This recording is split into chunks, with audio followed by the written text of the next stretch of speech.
Hello everybody. Bonjour à tous. Alors là, je vais vous présenter les rencontres jeunes chercheurs. Rencontres jeunes chercheurs, voilà, c'est des petites expériences faites par des étudiants, des lycéens, collégiens. Entre autres là sur l'azote dans tous ses états. Eh oui, ce fameux liquide à moins 196 degrés. Alors l'azote qui est présent bien sûr dans l'oxygène à plus de 78% quand même, faut le savoir. Alors par un procédé de liquéfaction de l'air, on obtient donc ce composant, l'azote. On l'utilise dans beaucoup de domaines. Bon là pour rigoler, pour s'amuser entre autres, les étudiants l'ont utilisé pour faire des meringues. Alors en meringue, on fait des œufs en neige et puis ensuite on les plonge dans l'azote et se solidifie immédiatement. On obtient une sorte de meringue glacée super bonne. Et ensuite, il y avait d'autres expériences, entre autres, enfoncer un clou avec une banane. Vous avez déjà essayé ça? Eh ben oui, ça marche. Plongez la banane dans l'azote et vous en obtiendrez un marteau. Eh oui, un marteau. Et vous planterez votre clou avec. Ouais, bon, ça c'est pour la démo, hein. Super marrant. Là, vous êtes en train de regarder un supraconducteur. Le supraconducteur, ce matériau qui présente des effets magiques, enfin un effet Messner en fait, le plus important, le plus spectaculaire, c'est qu'il expulse, en présence d'un champ magnétique d'un aimant, il expulse les lignes de champ magnétique autour de lui-même, ce qui fait qu'on peut faire léviter au-dessus un aimant parfaitement. Donc le supraconducteur est un matériau qui présente la particularité de n'opposer aucune résistance au passage du courant.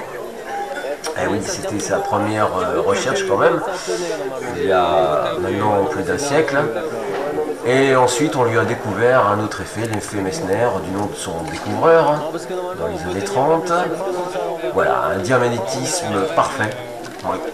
Il expulse les lignes de champ magnétique d'un aimant. Et voilà, donc on peut faire léviter, flotter ce même aimant au-dessus de lui. Bien sûr, nous sommes encore obligés de le refroidir à ces températures extrêmes de moins 196 degrés. Donc voilà le petit supraconducteur. Moi, ce qui m'étonne, c'est quand il s'arrête vraiment au bord. Il se répulse comme ça. Ouais, voilà, parce qu'en fait, quand tu fais ça, il y a comme un élastique. Bon, bien sûr, il n'y a pas d'élastique invisible, c'est simplement la configuration du champ magnétique aux extrémités de la rampe qui est complètement différente. Donc ce sont simplement deux aimants placés de manière différente aux extrémités de la rampe qui repoussent le supraconducteur, donc forment une barrière magnétique invisible.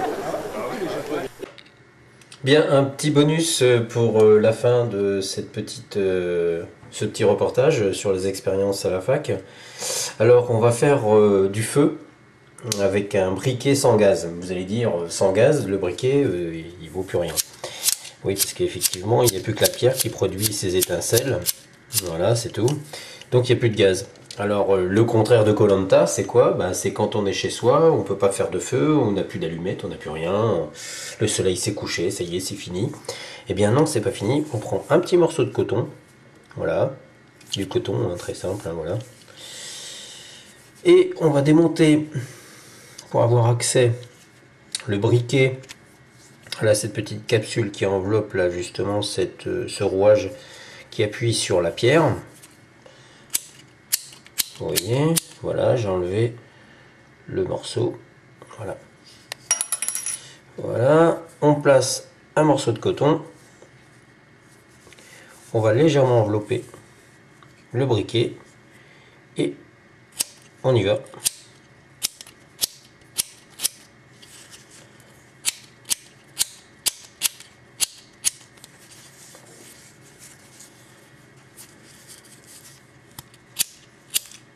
Et voilà. Voilà, voilà. Yes, ça marche. Bon, pour ceux qui n'auraient pas suivi, toujours le briquet. Voilà. Le morceau de coton. On enveloppe une partie de briquet. Et on y va.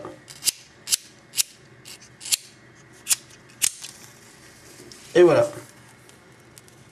Sans trucage. Waouh! Ça crame bien, ça marche.